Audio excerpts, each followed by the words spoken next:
I'm Richard Wells, Murray irrigator and Deputy Chairman at that time of the Sunraysia Rural Water Authority. And Paul Keating was invited to the district to see for himself what was planned to convert the irrigation district and make it more efficient so that the saline problems of the Murray Darling Basin could be attacked where the cause was rather than the symptom. Paul Keating was met at the airport by a group including Elizabeth Maffei, representing Council, Brian Kiley, representing the Sunraysia Rural Water Authority, Malcolm Campbell from the Department of Agriculture, and Lloyd Thompson, who was the chairman of Sunrise 21.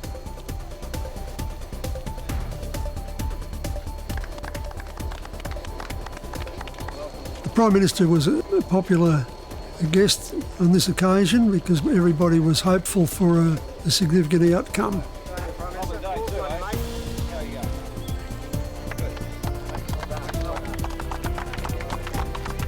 The Prime Minister set out on his busy schedule that had been arranged to see vineyards and irrigation production as well as the processing facilities in the region. Come along and we sever the cane there so that the cane that's... On the visit to our property at Murray, Paul Keating was shown the state-of-the-art trellis and grafted vines, low-level sprinklers and irrigation scheduling tools. Adjacent we had a section with original plantings, single wire trellis, vines on their own roots and furrow irrigated in very poor condition.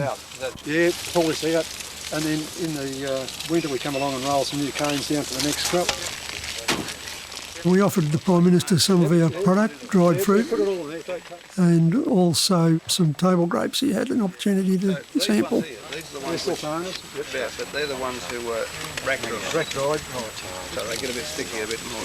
Well, there's nothing wrong with them, but to help up, they don't run quite as free as just a few offcuts.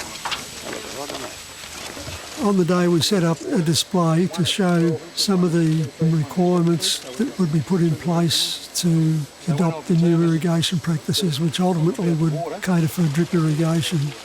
There's a drainage water going out and you won't have the vines stressed either. You're taking the peaks of stress they're actually stressed when they're waterlogged. And the stress as they dry out. Yeah. So with the sprinklers you can keep them at the optimum level or closer to the optimum level for a lot longer. The next stop for the Prime Minister was a visit to Mildura Wines, Murray, where Morris Dean, the General Manager, hosted him. Basically what I'm making is taking the juice from the grape and fringe.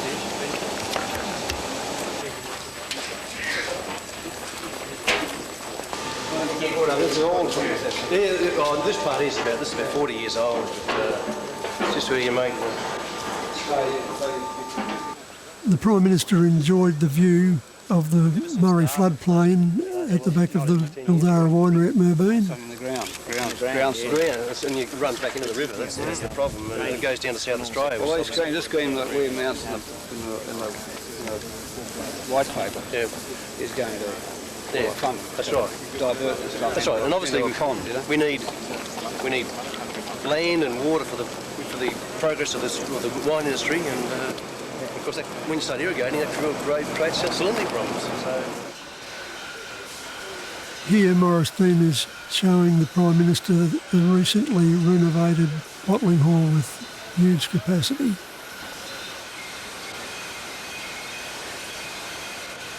The Prime Minister had the opportunity to sample product at the Mildura wine sales area.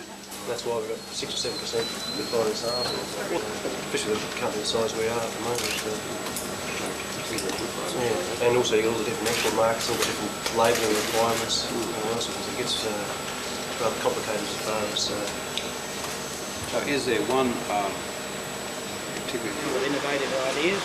Yeah. Okay, well, all right, thanks very much. No worries. One of the reasons why he's here is the white paper illustrates the concern. What the government's decided is that they're going to support regional development and shooting home the responsibility and the accountability to the community. What was your impression of the Prime Minister? He was genuinely interested in the business. He wanted to know about process and also about the financial objectives and a lot of the issues that were addressed in the white paper which were released a couple of days ago. Bad day there, but not as warm as this. That's why they call it the Sunraysia, I suppose. Fine, thanks, Mrs. Keating. How are you? The Prime Minister was welcomed at the public reception at the Shire offices in Oriel.